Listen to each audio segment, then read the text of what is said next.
Huey Lewis said, if you're looking for musicians, you don't go to New York or LA, you go to places like Tulsa. You know?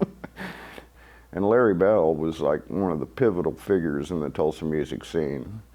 You know, he took over the name Tulsa County, which was originally Jamie and Byfield and Sims. And then Larry got in that band somehow and got Ann in, and then it mutated into, sometimes he'd have 12 people on stage as Tulsa County. I don't know how they made any money, but Larry was a pivotal figure in that scene back then. Steve Winwood said there are places where the music just seems to come up out of the ground. And Tulsa is one of those places, and most people don't realize that. It's just a musical town, it always has been. And even a lot of Tulsans don't know that.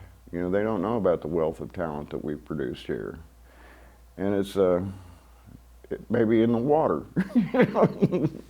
A lot of us have discussed this, and why is Tulsa so musical? And of course, it probably goes back to the 30s, when some of Count Basie's band came from here, and of course Bob Wills was a major influence.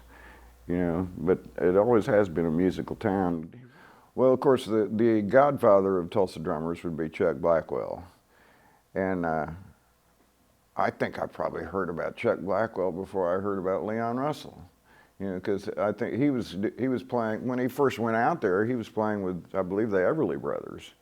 You know, and so he was already, one of his first visits back to Tulsa, some of his neighbors were telling me that Chuck's got a Stingray, you know, or a new Corvette, you know, so he was doing great.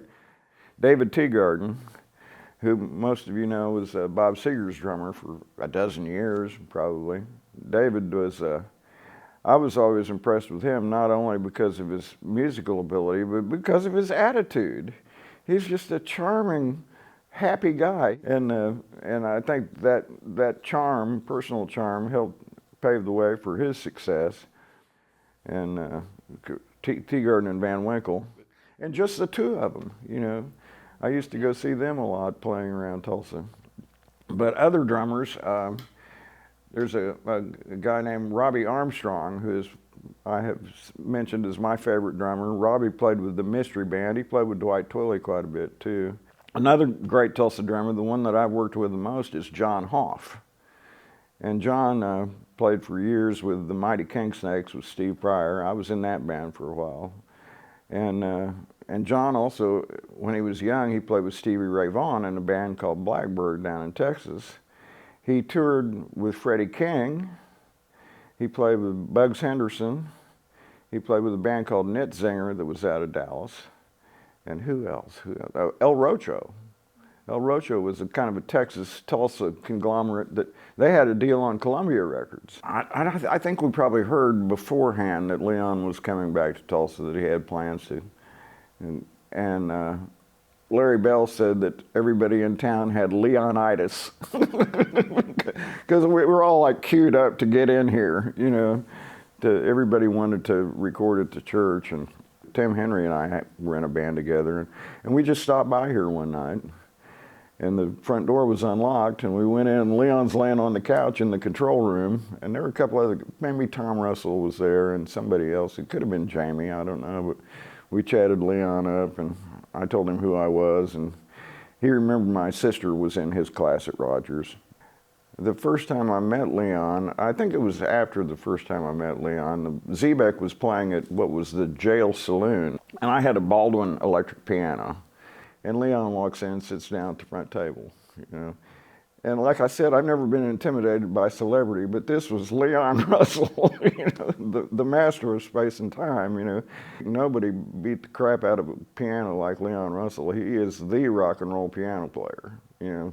His technique, his approach, his capability is just, nobody can do what he did. Nobody. But so I was intimidated by that. But I went up and talked to him, because audacity, like I said. You know? And I said, look, I've written a bunch of songs, and I'd like to get on with Shelter Records if possible. And he says, well, I go down to the church and talk to Don Williams, you know. And so I came down to the church, and this is while I was playing with Zebek. And I didn't know that he had actually sat in with Zebek out at the observatory a few months prior. He sat in and played guitar.